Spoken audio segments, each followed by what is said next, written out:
So I was thinking, first I was thinking that this song was a little bit annoying. But I was thinking, like, we've been talking about inclusionary and exclusionary ethics, right? Maybe politics. The lines get a little bit blurred here.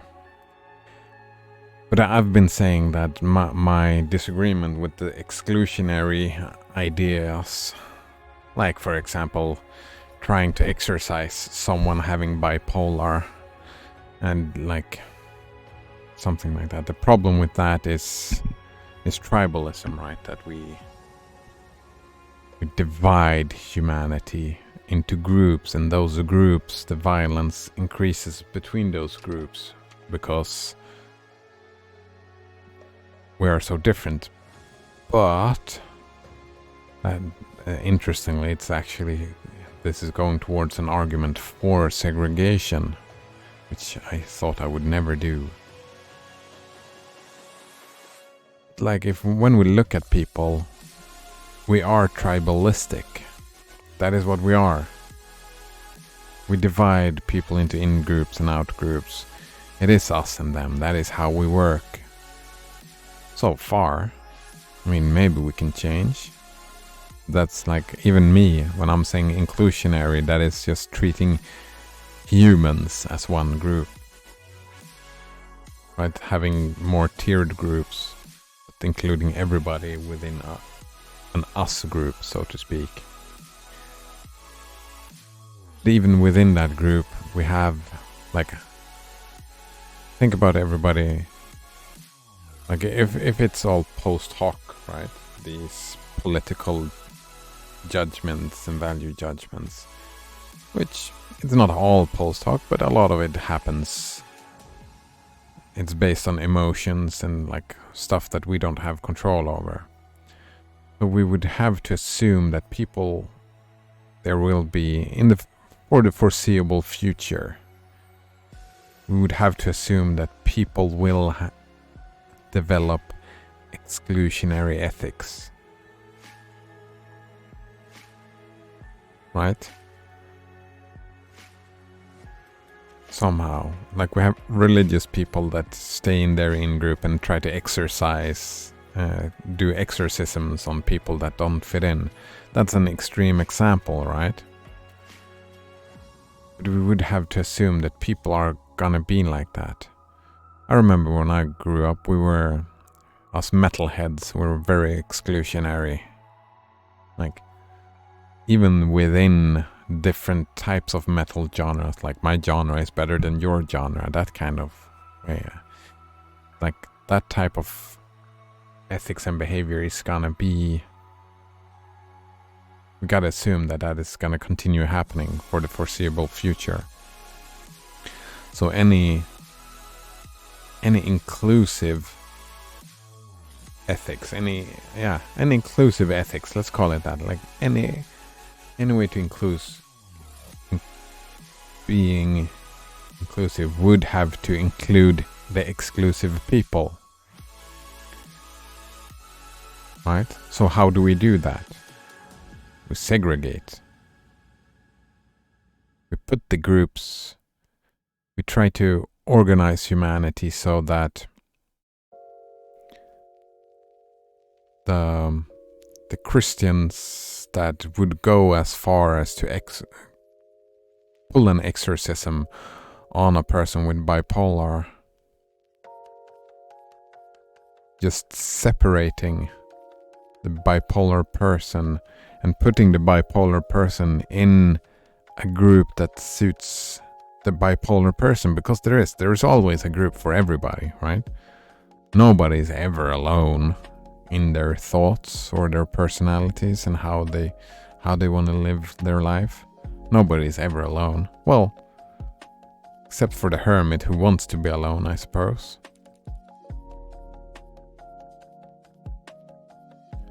So, like, politically, it's not like, not top-down segregation is not what I'm arguing for. I'm arguing for bottom-up segregation.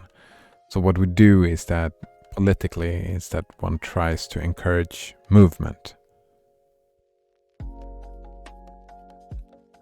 Like, and I'm talking actually moving from one home to another home. And moving, creating different groups of friends? I don't know if friends is the correct word, but you know. And instead of like trying to integrate everybody into the same group, as I've been thinking earlier, we try to just, well, first of all, it's got to be fair between the groups. No preference, like from society's point of view, no one group is getting preferential treatment over another group. Like, no top-down segregations. Right, that is a mistake a lot of the ideological politics have done, right? They've tried to divide people and, well, doing horrible stuff to one group or another group. But our government has to be inclusive and look at people equally, right? That becomes difficult because different type of people have different kind of needs. So what is equivalent? What is the equivalency? That is because if we have the segregation, the groups themselves can express their needs as a representation, right, towards the government. And we can meet in like all the groups can meet in public forums. Yeah, public discussion is super important.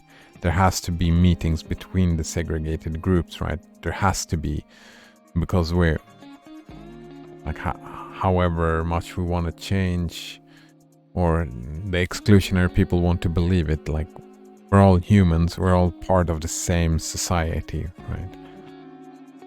So there has to be discussion, and that's like a public political forum where we discuss, where the groups can say, well, here, our group has these needs. Then, like, the political discussions then become, well, we have this much resources that we can allocate to your needs. And we take the, like, equivalent amount of resources to allocate to someone else, to this group's needs. So, what this group gets from the government is different to what this group gets from the government. But that's where the monetary system becomes useful, right? We use that as a value. I mean, it's not perfect, but it's something like we can put a number on how much resources they get and they get. Right? For example, there are religious people that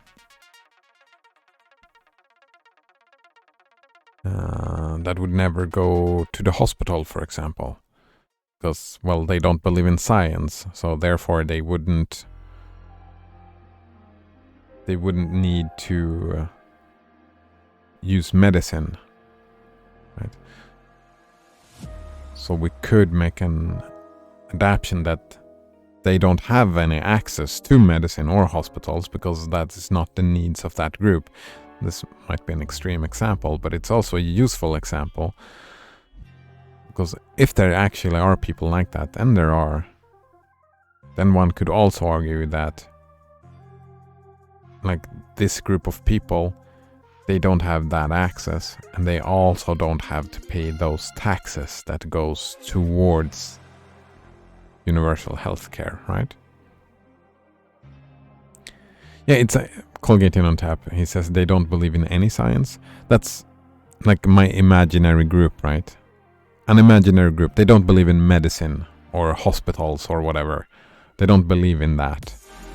and they don't want it. They think God's will. If someone gets sick and dies, they believe that it's God's will. I can imagine that there are groups of people that has those beliefs, right? And if theoretical persons, indeed. It's a thought experiment. I've never met anyone like that. I've seen someone, like, I remember there were someone house that got super pissed that they treated him, right? But it doesn't matter. It's a good example. If there are people, and let's just assume that there are people that don't want medicine, they don't want hospitals. That group, to include them in society and to make them feel included in society, we shouldn't force medical aid on them, right? We shouldn't do that if we want to include them and fulfill their needs. And also they don't have to pay those taxes. And there we have another number, right? We have a number, how much do you provide to society? And then you get equivalent resources, because they don't need the medical resources. They have other needs that they need from society. Like there are people who have needs that they need as much as freedom as possible, pay as little taxes as possible, and that should be okay. And then they have to, with the little taxes that they pay, that is what they get out of society. Like, those groups have to present their needs. It would be a very involved system, right? And I like that, right? It's a very involved system, which involves the people in the decision making, which increases democracy. I mean, that's not in our lifetimes. It's just like an ethical, political discussion on where to try to move society from my inclusionary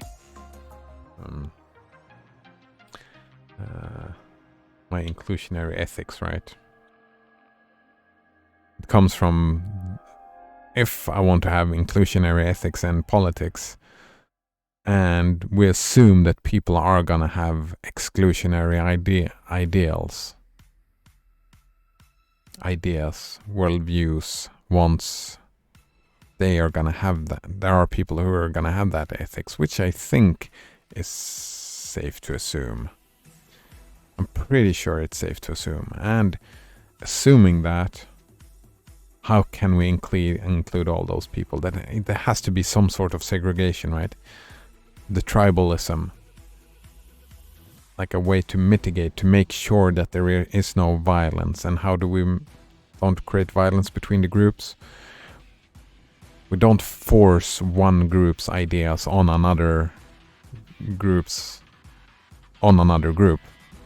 That is a mistake, right? And also we need to find a fair balance so neither group feels unfairly treated. And also freedom of movement, where one could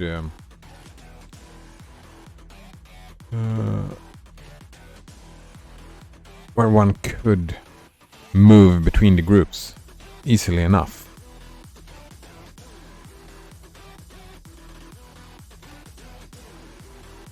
Something like that. All right, so we have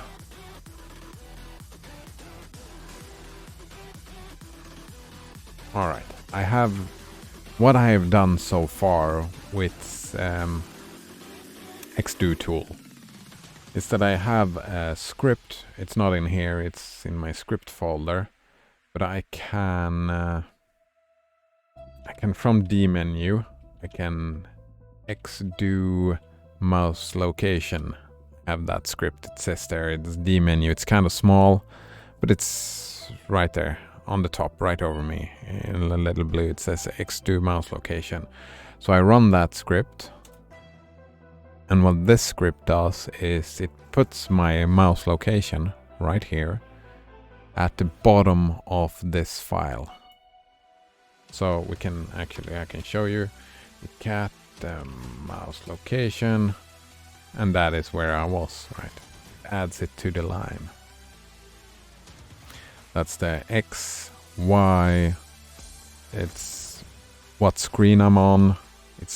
I'm pretty sure my window manager is always on screen 0. I'm pretty sure that's my setup. And this is the window ID or something for Xorg. So I can do that. I can run the thing again just to show you. So xdo mouse location, and then we cat again. See, we got a new location. It was down here now. So what I've done then is this script here. It moves to a location and clicks. And what it does, it takes a piped location, right? So what I do is that I take the tail, but I just take the latest one. Take that tail and I pipe that into the script. And if I've done this correctly, it'll move the mouse to this location and click once. So let's press. No. Fuck. It didn't work.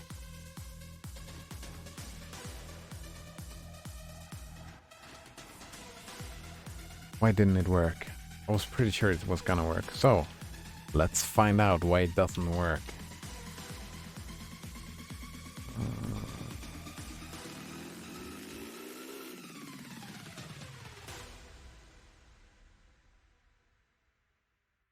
Wait, first let's... fuck. Because I don't tail what? Tail what? There. Now it should work. I forgot to give him the data. See, now it moved down here and it clicked. I assumed it clicked. I haven't tried clicking anything yet. But so theoretically, the issue we have in the game is that if we want to brute force it, we move here, we click. We move here, we click. We move here, we click. We move here, we click, right? And we do that. We brute force it. That's the whole idea. So what we do is that we add like this mouse location. We run the script. That's the first location. This is the second location, so we run the script again. And we run the script again.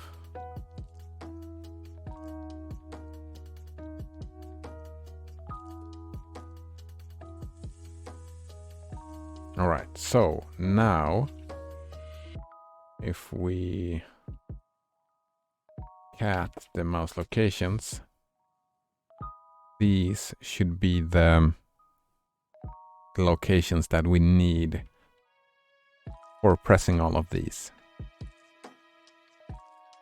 Now everything we need to do is another script.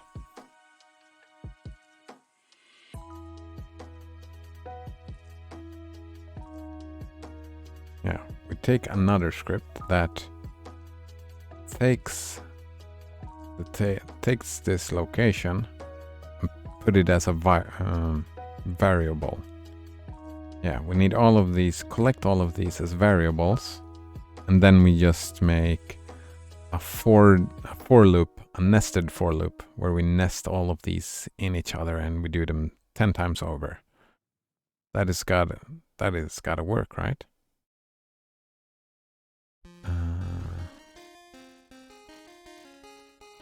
So probably I want to take this script here.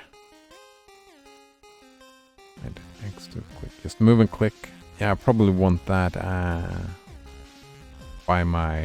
in my path, right? X2 click. So actually, let's just copy it. X2 click, and we move it to we copy it to my scripts folder.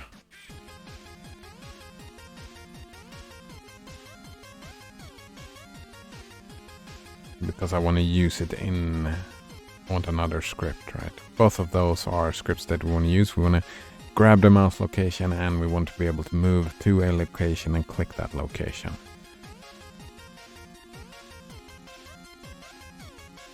By piping a location in there, right?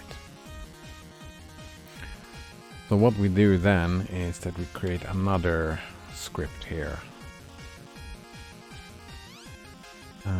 What do we call that?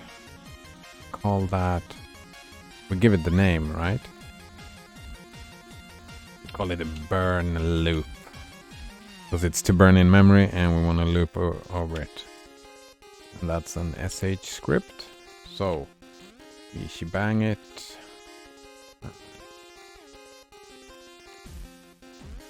Bin sh.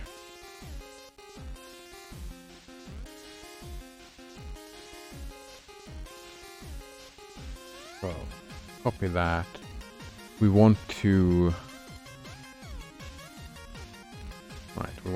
tail dash n1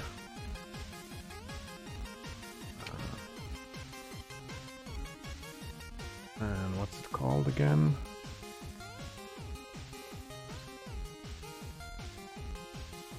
Fuck, my naming convention is I'm not naming them the same way. That sucks. I need to get that under control. Right, we want to tail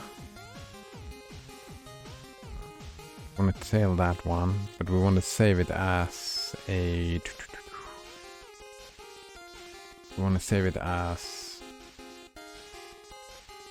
variable. Well, we just save it at first. No, we save it as, what is it again? We have XY screen window 1 is equal to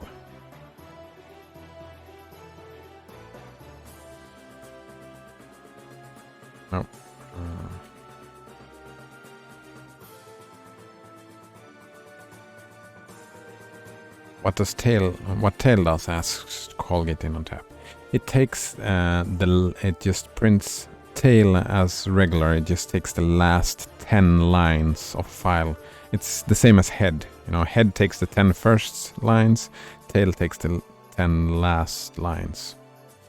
But I changed the number. I just take the very last line of the file, and I take this and I save that to a variable. Then because I'm thinking, now that I have that as a variable, I can just remove it, and then I can take the tail, the bottom one again.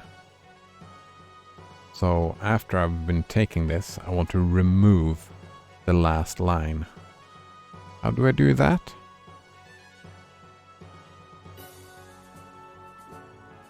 I have no idea. So let's bring up this. Actually, we can move you over here. And we can Linux remove last line from file. Yeah, that's what we want to do. Colgate in on tap asks, isn't it easier to just copy values from the terminal? Yes, way easier.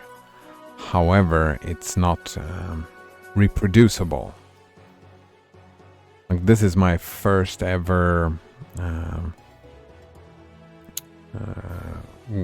foray into bots, right? And what I'm trying to do, like, there's a reason I've saved these two scripts that I have saved. It's because they are reusable, right? I made one script for just grabbing my mouse location. And that is useful for any xdotool script that I want to do. So I grab the mouse location. I can do that whenever I want now. I can also, whenever I want, move my mouse to a location and click that location. Those stuff are automated. But I also want to automate grabbing those locations. It's easier right now to copy them and do that. But I want to grab all those locations and put them in a script automatically. So the next time I want to do these things, I have scripts that already does it, right?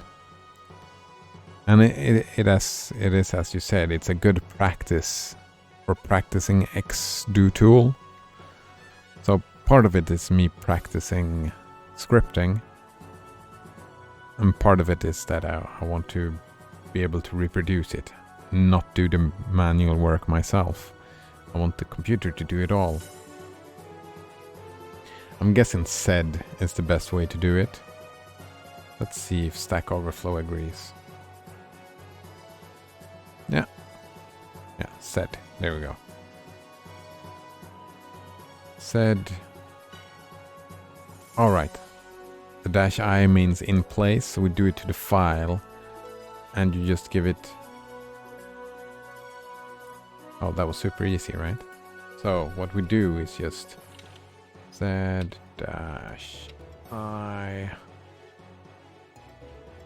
and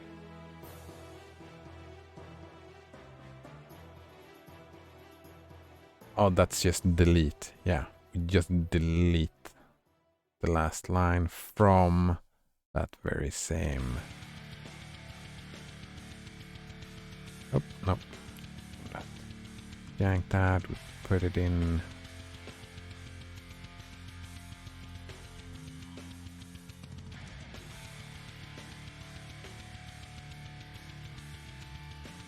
Actually, let's just make it a little bit shinier.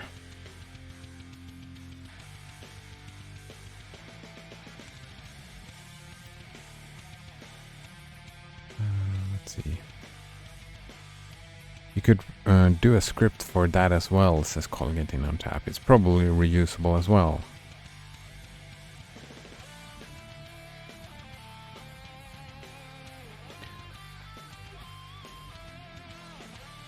But yeah, but getting multiple values copied from the terminal? I don't know. I want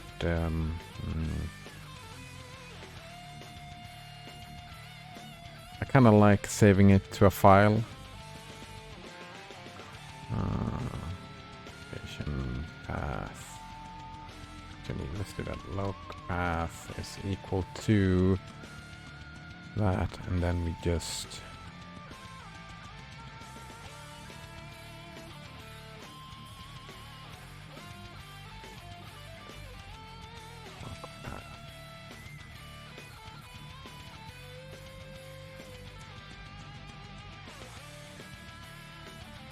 yeah, script for... Yeah, it's in the same script, right? I'm doing the sed in the script. Or how do you mean?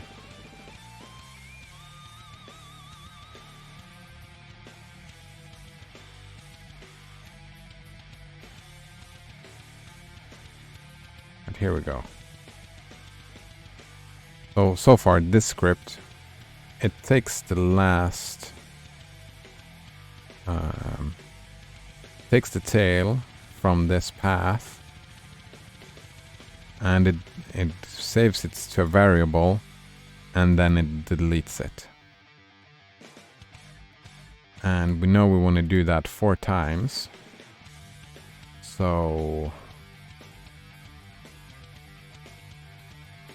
we create a for loop for this? No.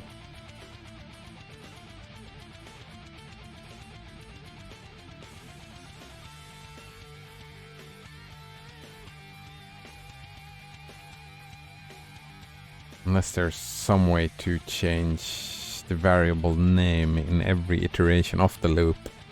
But I don't know about that.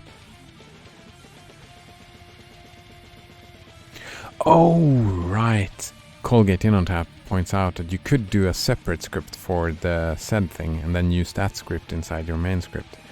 That way you don't have to do sed again except for your next script. I mean, yeah, you do have a point. However, this here is like saving creating a script just for this.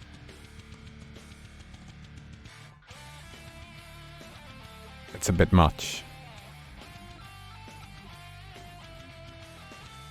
Like, what would I have my script would need, like, I would still need a path, right? A path for whatever file I was looking at.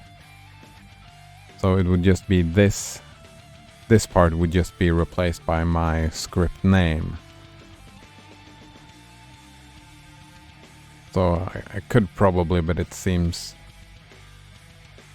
a little bit overzealous.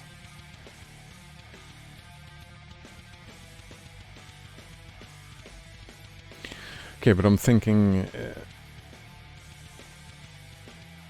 this is maybe not the best practice kind of way to do it, but let's just yank that. Did it? Oh, fuck. Delete that.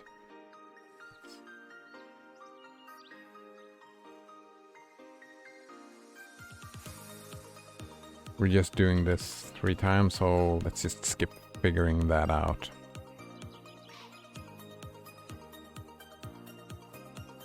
Blasphemous says, I have no idea because I already missed the first half. Oh, it's fine. I have one xdotool script that pulls my mouse location where I'm at. I have another script that moves to a location and makes a click. That's 2 scripts that I have. The one that saves, the one that grabs my location, puts it in this file right here. In this file I have, this is the output of that file, right? So that is the X value, that's the Y value of where I'm at. That's the screen and that's the window identity. Xorg window identity somehow. So what the plan is to grab these 4. Because these 4 are the ones, these 4 locations right now is these 4. I've held my mouse over these 4 safes. The point is to brute force it, right? To find, to crack the safe by brute forcing it. Simple enough, because we just move here, click, we move here, click, and they change. The assumption is, since I haven't opened any safes, the assumption is that when we get the right code, it'll just open and the code will disappear. The hope is, that's an assumption working on. We might be just sitting here for the full run and nothing happens. That would suck, but it's still it's an interesting practice. And I am a little bit lazy, so I'll just yank that, put that in there, put that in there, and put it in there. So there. I mean, instead of just doing a loop, since I want different names on them, I'm fucking lazy for now, so that'll be fine enough. So, did not like this song.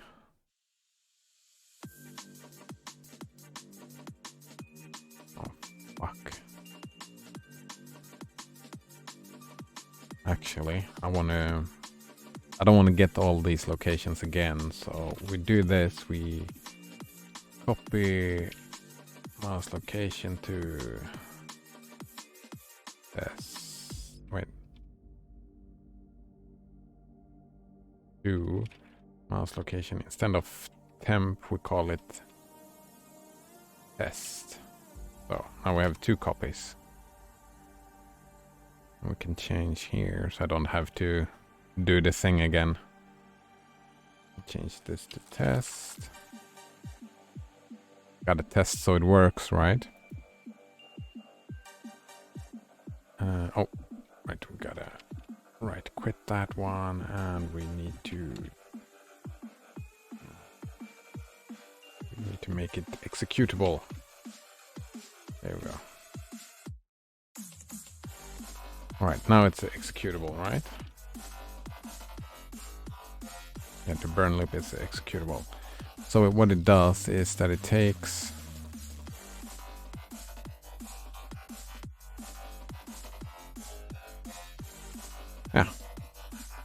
it should be working just fine now. If we just run this, actually, first we check the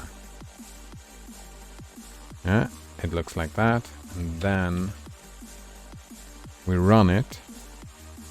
No, command not found.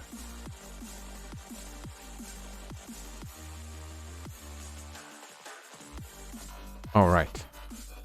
Fuck, how do we do this again? It's something I forget. I'm pretty sure you do it like this, right?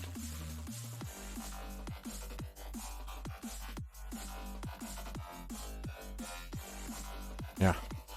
I'm pretty sure this is the way we do it.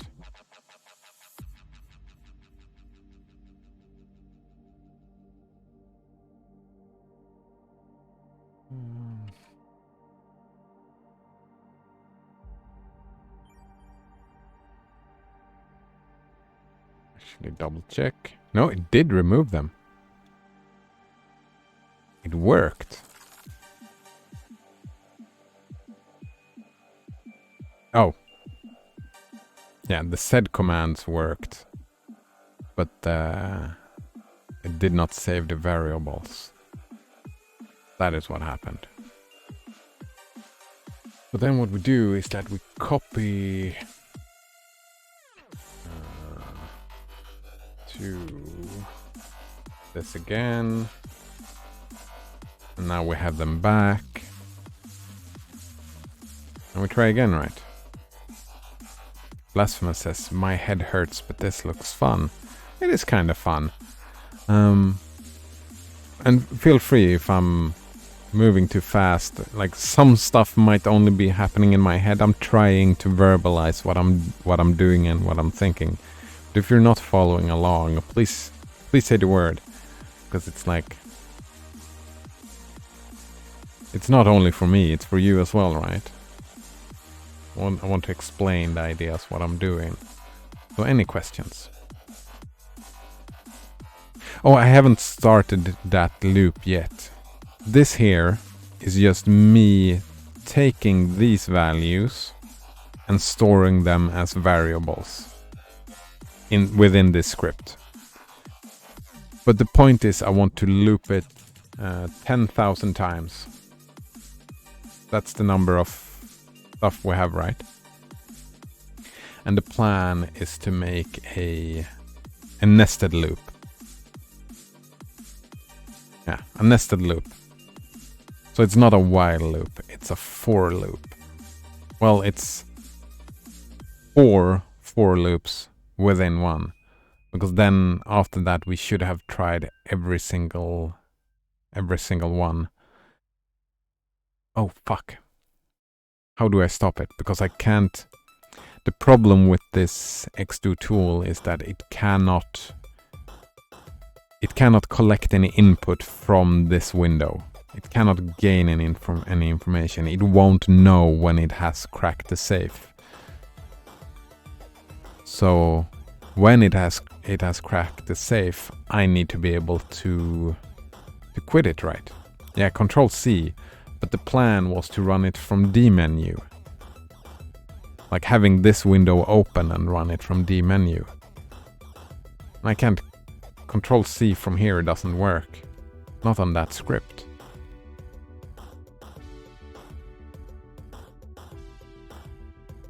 So that kind of means that I would need to just kill it from somewhere else.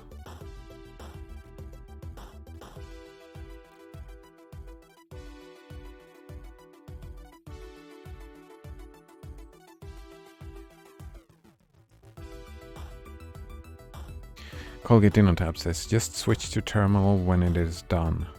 Oh, so you mean that I start the script from a terminal, but then I miss the first clicks, right? Let's say I press enter, I start, and then no, I just put a sleep command.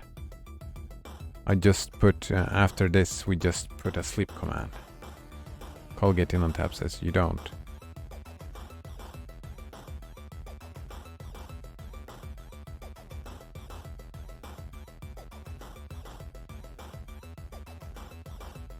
Oh, I can window specify it. Oh, so wait. I didn't think about that. So I can be in this,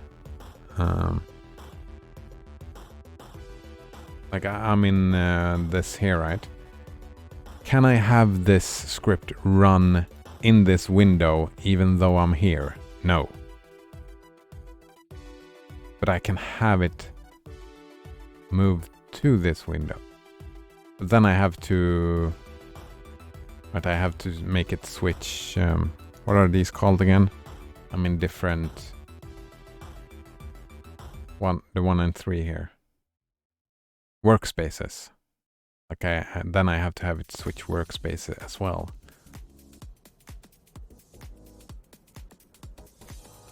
And that's annoying.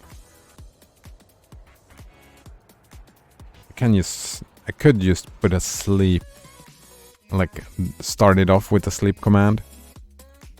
Like right here. I can just put sleep 3 seconds. And then I can start it from the terminal. I can start it and then I can switch over here and then it runs. And when I'm done, I can just go over here and Control C it. Isn't that easier? I mean, it's a bit... It's not beautiful. It's not elegant, but it works. Since we're gonna have to kill it, I'm thinking... Yeah. But now we don't need to sleep. We can do that in a bit. I want to try this. I did try this change. So now we do try this again. See if it works.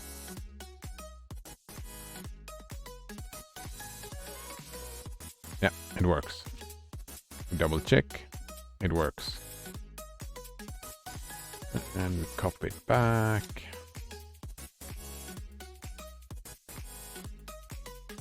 All right. Now, oh, actually, let's put the sleep in here.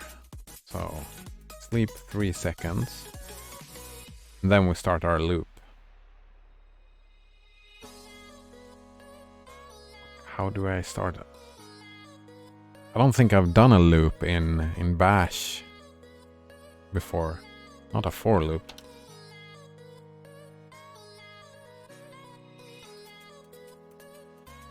Colgate InnoTab says, you don't need sleep.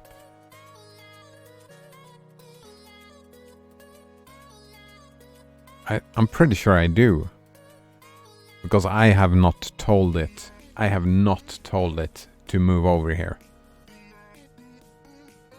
Yeah, I have not told... nowhere in my scripts. I have told it which window. No. I specifically haven't. I have not used these numbers anywhere. I just grab them. I don't use them. Alright, I'll show you. Oh, no, not like that. I'll show you my other script. It's...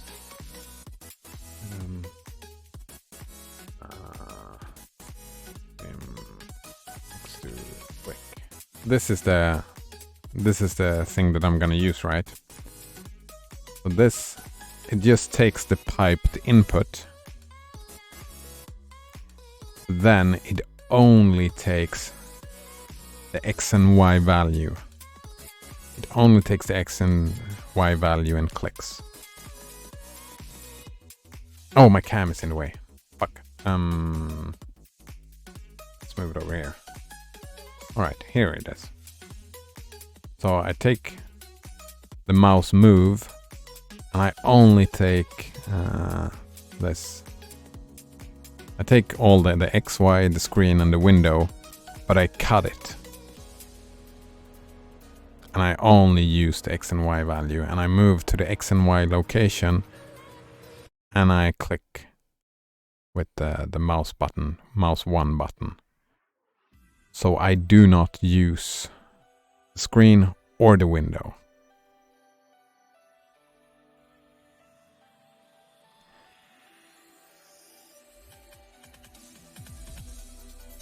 Edited to use the window values is called Get In on Tap. I'm actually...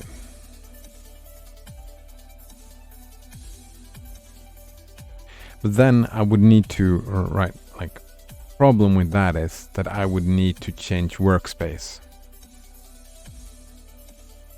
Which actually is fine. I can always have the game in workspace 1. So first I move to workspace 1, then I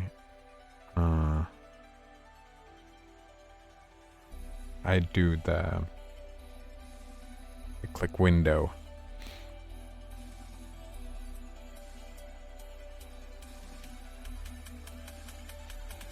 I forget again. What was IIRC again?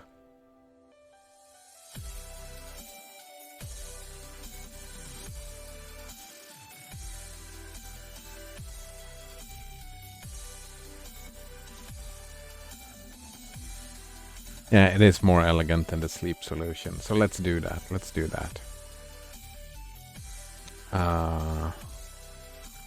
If I remember correctly.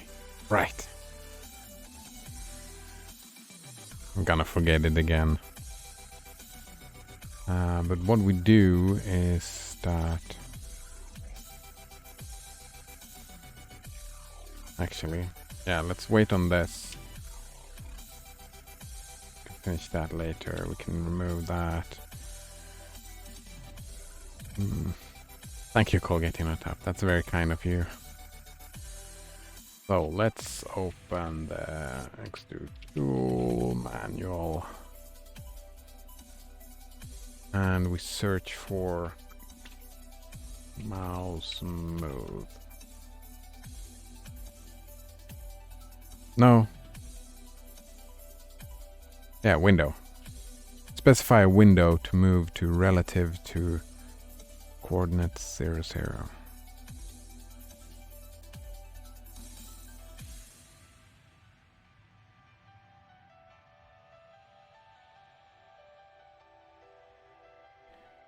Colgate In on Tap says, should write a script for that. Kappa Santa? What's that called? Kappa Klaus. Alright, so what we do is that first we move to workspace 1. And the best way to do that is actually to hold the super button. Oh, oh, we want to hold a key down. Here we go.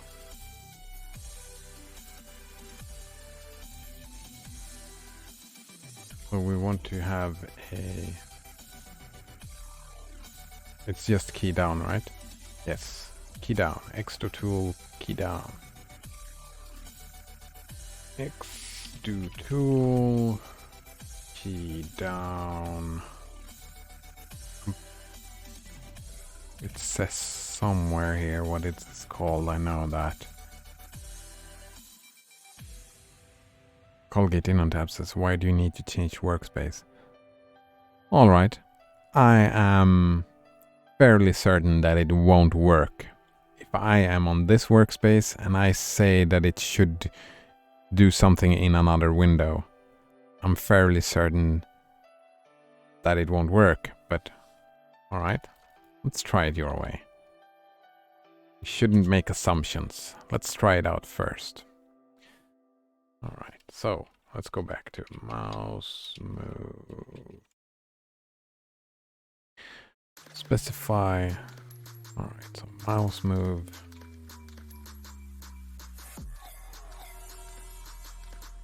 Dash window.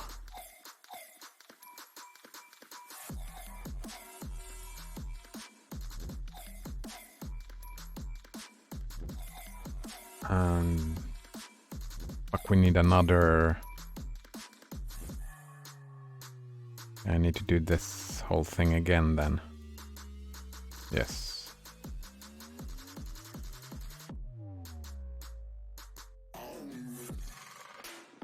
No, not insert. Let's copy that. Put it here. Where are we? And we want the field number 3. There we go.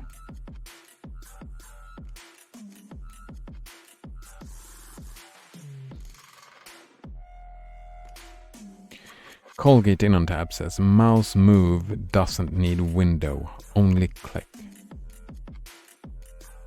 Yes, that was the way I was doing it. And then you told me to do it with the window. Right? I'm changing this because you convinced me to change it. I know that it didn't need window. You convinced me to do it with window. That's the whole reason why I'm in here, because you convinced me to make this change.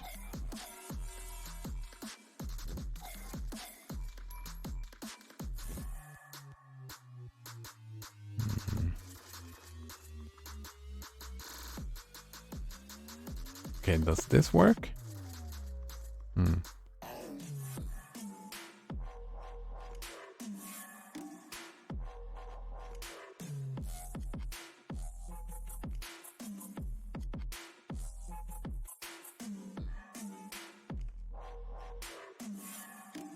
Yeah.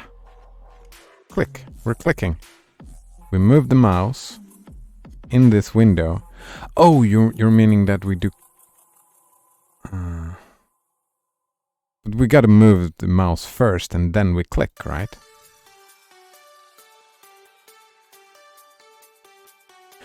Oh, wait. So I can be. What you're saying is, I can be here. I can move the mouse over here, and it can click in another window at this location. Is that what you're saying? So the window thing is, take this and I put it here.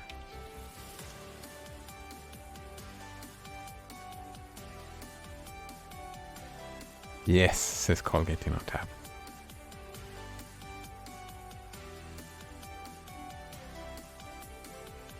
Mouse location is the same for all windows, says Colgate in on tab. Yes, it is. Oh.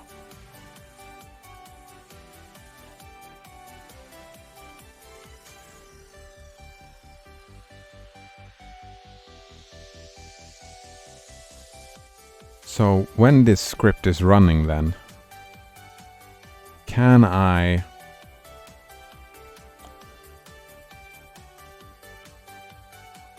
use the computer? Can I move over here and look at it?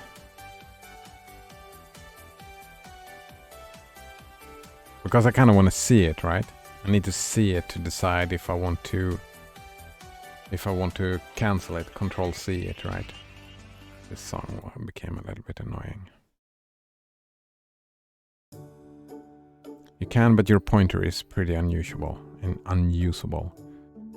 We also need to make sure, since you see it changes focus with the mouse, I also need to make sure that the terminal that I'm using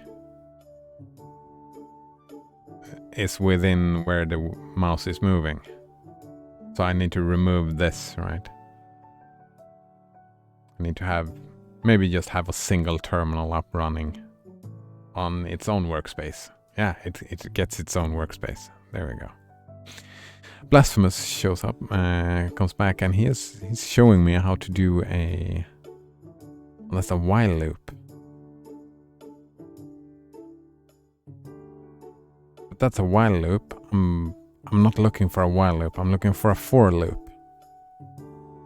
The whole thing with this is about... It's a nested for loop, so I'll do this 10 times, and in that 10-time loop, I click this 10 times, and in that 10-time loop, I click this 10 times, and in that 10-time loop, I click this 10 times, right? A nested for loop. So I just want to do it 10 times. With while loops, I need like 4 different counters.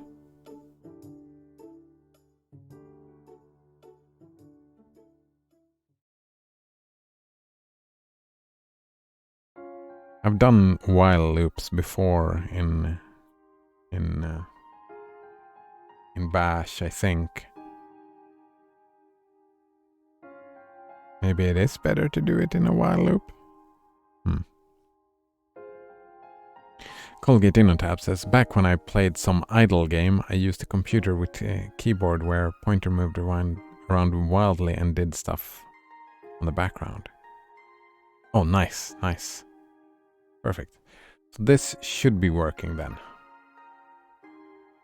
Because we get the XY, and we pick the window, and we click in that window. We like that.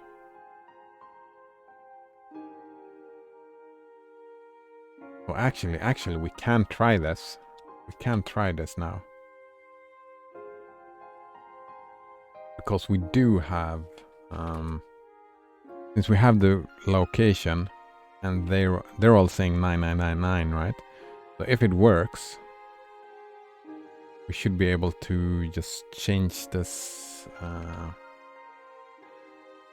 Do tail dash N1 mouse location test, and we just grep that into xdo, what's it called? Click. Xdo click.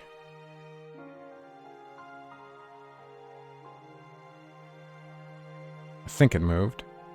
Let's check it out. No.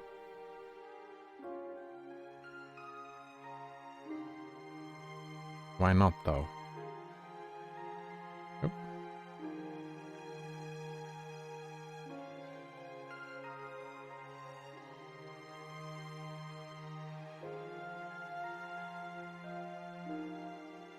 Yeah, here.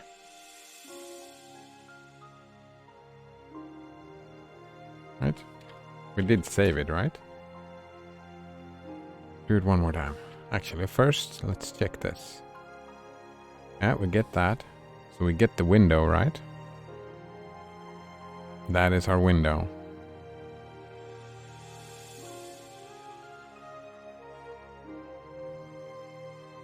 Alright. Let's try it again. See if the mouse moves. Yeah, the mouse moves. But it doesn't click.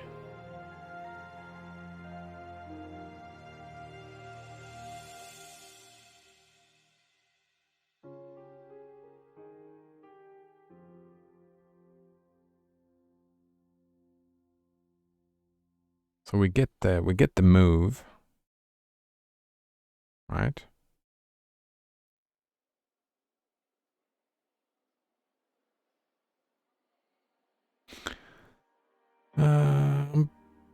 Yeah, it starts from 1. Starts from 1. It moves. It did move to the correct location, right? I tested it, right? If we run it, you see the mouse is right here.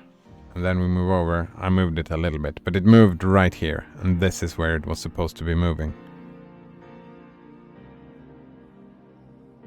Oh! Thank you. Why did I put 3? It's because they put the screen there, so it just said 0. Thanks. Alright, so now we try again. Boom. And Still didn't click though.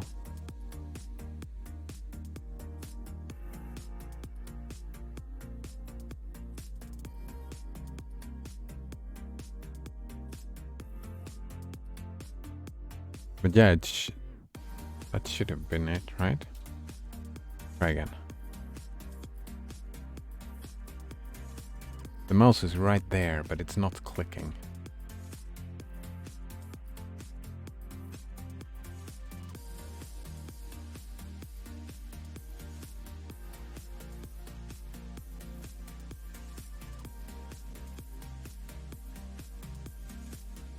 All right, Blasphemous put another. So what you're saying, Blasphemous, is that we need to do a while loop rather than a for loop with counters. Counter while counter is less. Oh, L-LE is less than 10. All right. Do while read I.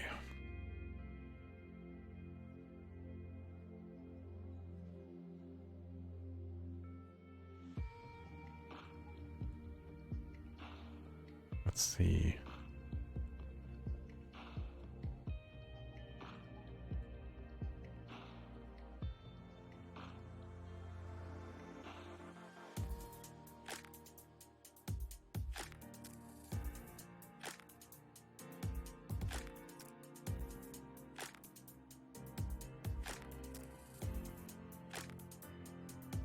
Colgate in on tab says, just try typing extra tool, click window, insert window ID here. Yeah. Let's try it out. I'm still convinced that it's a workspace issue. It doesn't find the window in this workspace. I'm kind of convinced, but let's try it. Colgate in on tab says to check if it works properly with the burn-in memory. I'm pretty sure. I think I can just put in.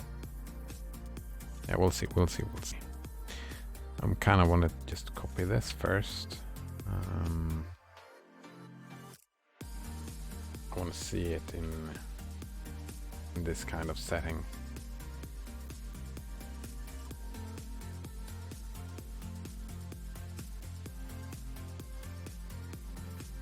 Wow. What does this do? Read I.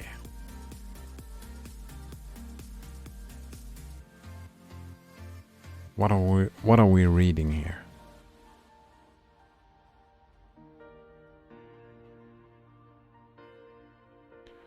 Let's see. And it is nested while loops, right? Counters that.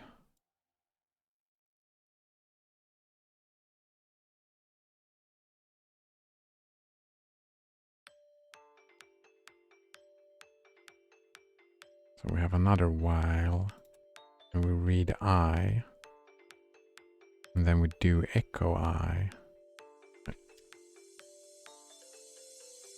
Nope, that's not what I wanted.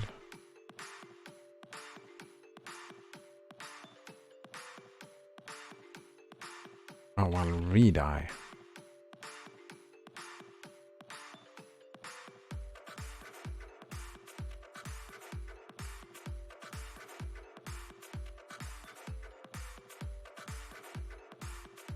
Blasphemous says you'd replace echo this here with whatever extra tool command is. Yeah, this is the command. And we increase the counter up here, right?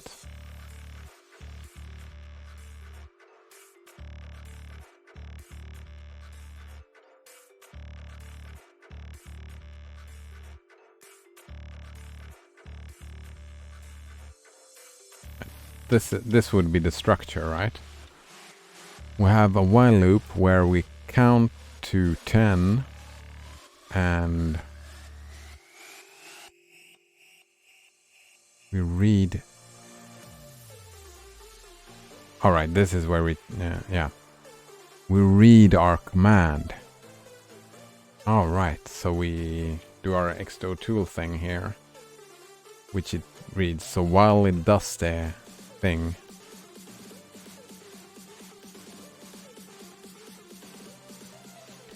then we increase the counter by 1.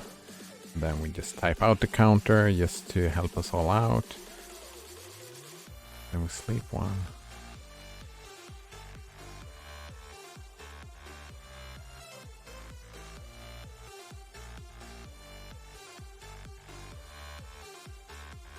But this is just this just loops 10 times though. Not 10,000 times.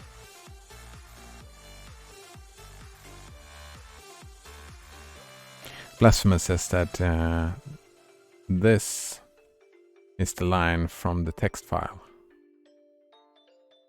Oh.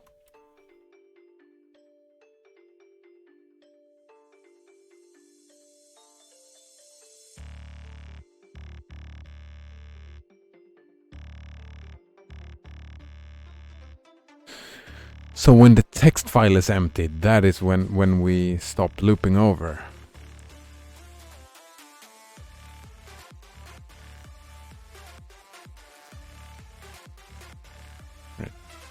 Read the text file, then we do all the things with the text that we wanted to do. But this is way too early. We still don't know. We still don't have the clicking going. Is what you're saying? Is there no for loop? Bash. Is there just not a for loop?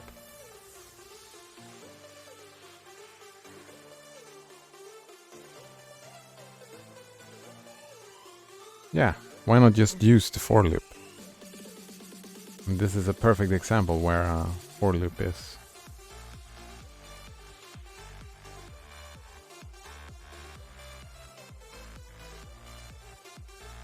Since we want to nest so many loops, this becomes complicated. Unduly complicated. I have difficulty reading it. Alright, but let's... alright, so mouse location, we do... Cat... This. So, Xdo tool... Dash click. No. Fuck. What did you say then? Colgate in on tap. What is it? Xdo tool click. Oh, it's just. Click, and then we do the window. Which is this. Right, that is.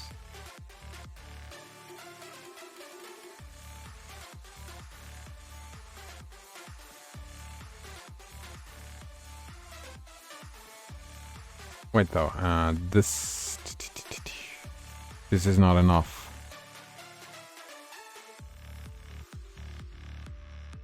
Where will it click? We need to tell it where to click, right?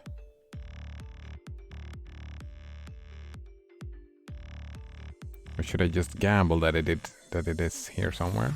Right, now we can. There's no need to gamble. All right, we're at the location now. So let's click it. We knew we were at the right correction. Yeah, no, it doesn't click.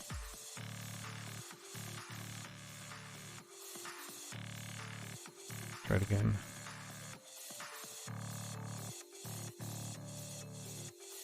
All right, so what I'm thinking though is, why is there an extra space there? I don't like it. What I'm thinking though is that if we take this and try to do it, I mean, it would be super helpful to be able to use the computer with other stuff.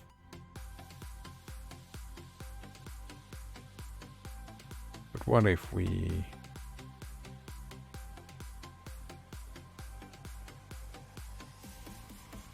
Yeah, let's keep the window. We can keep the window. We don't need to take the window away. But what we can do is that we can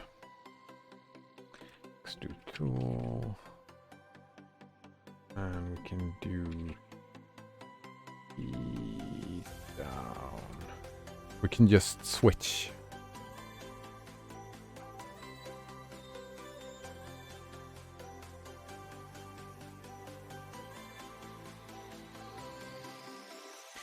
Colgate InnoTab says, try to do it in the same window to see if Extrude tool at least works with the burn-in memory.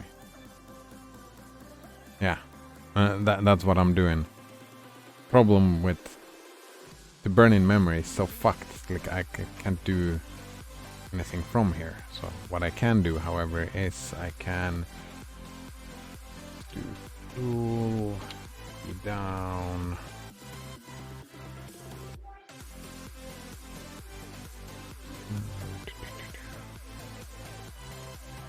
We can send. We need 2 keys. We need super key.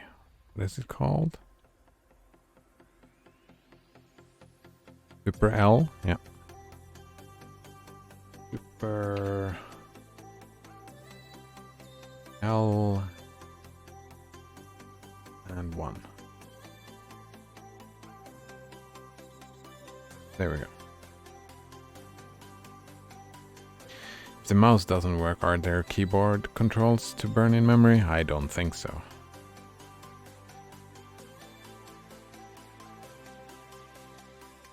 Wait, can I... Does this work? Will it press the 1 key? Actually, we can just try it.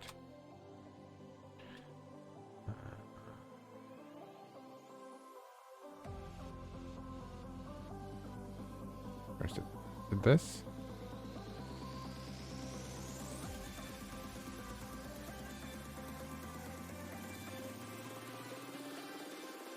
Oh no, look at it. Oh, fuck. I forgot to key up.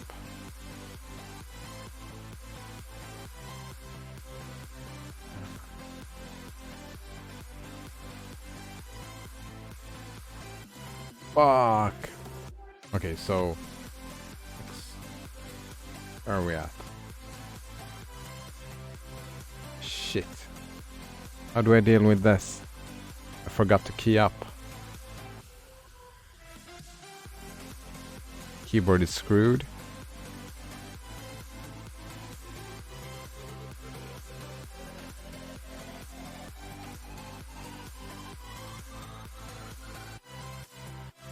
Ah, wait, now. Maybe? Ah, here we go. Oof.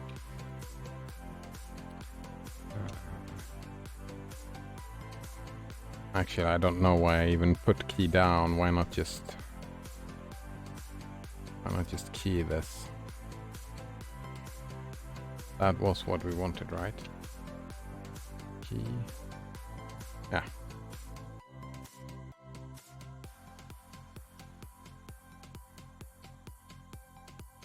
I was thinking that I needed to key down because that's what I do, right? I hold my super down and then I press 1.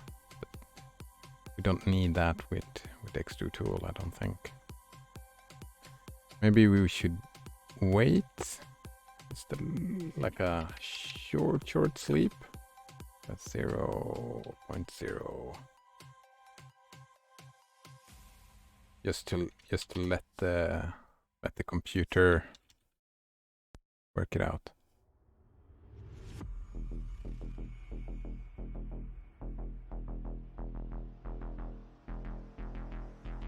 Wait, what?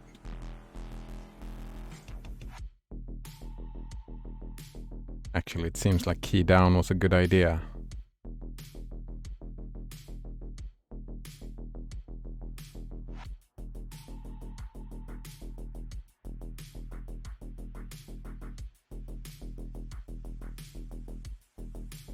Oh, so I can do... Colgate InnoTab says you can also use delay with Extrude tool. So I could probably just do super L1, then delay 0.0, 0.1, like that.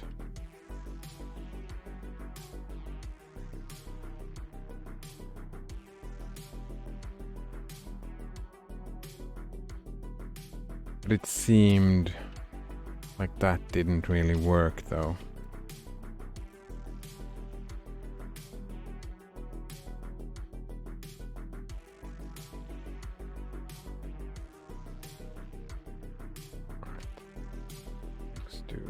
Tool, and we search for delay. Milliseconds. It's an integer. It's an integer. Oh, default is 12 milliseconds, so I can probably just say delay, right?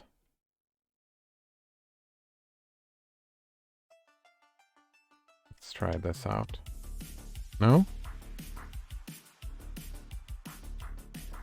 Valid key sequence.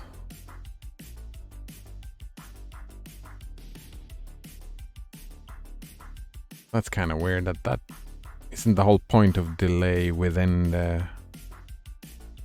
It's trying to say that this is a key sequence.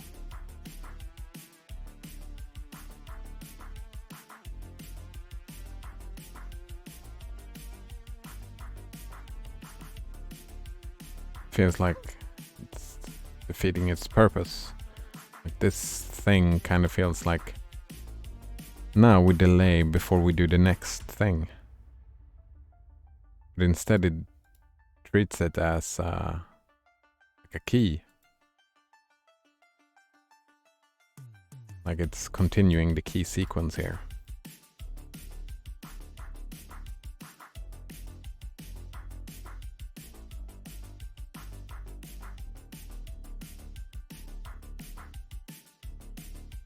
I'm pressing the key Super L and the key 1 on the keyboard. Super L opens this thing, 1 moves over here. I want to press both of those buttons. Is that not the... Yeah, it does press the 1 button, that's why a 1 shows up here. But this is a key sequence, so what I need to do is press a plus there.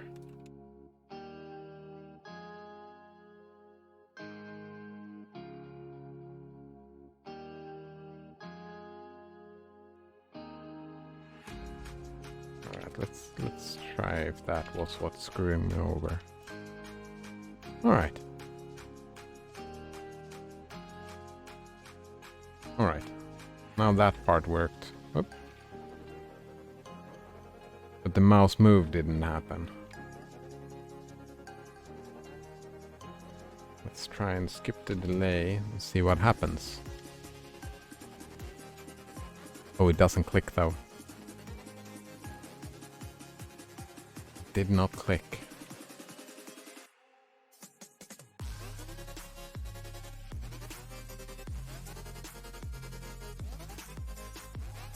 What if we try to remove this?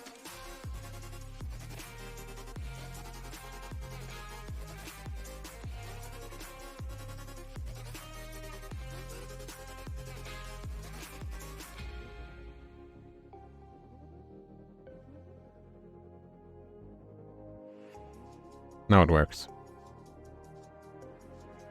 Yeah, it was... Like my original idea worked, right? I wanted to move the whole thing over here and just click. It's when we try to use this window. It was this who screwed it up. I don't understand why though.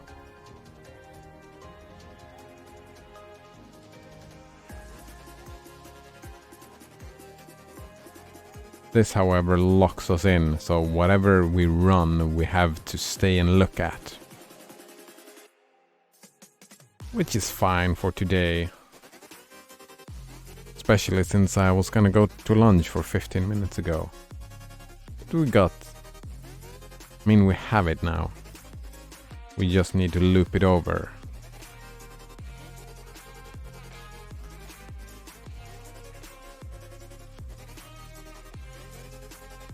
Alright, Blasphemous, if you're here tomorrow again, we can try the thing that you wanted to try out as well. Because now we have the X2 tool that works, right? So now it's about looping over it and doing it 10,000 times.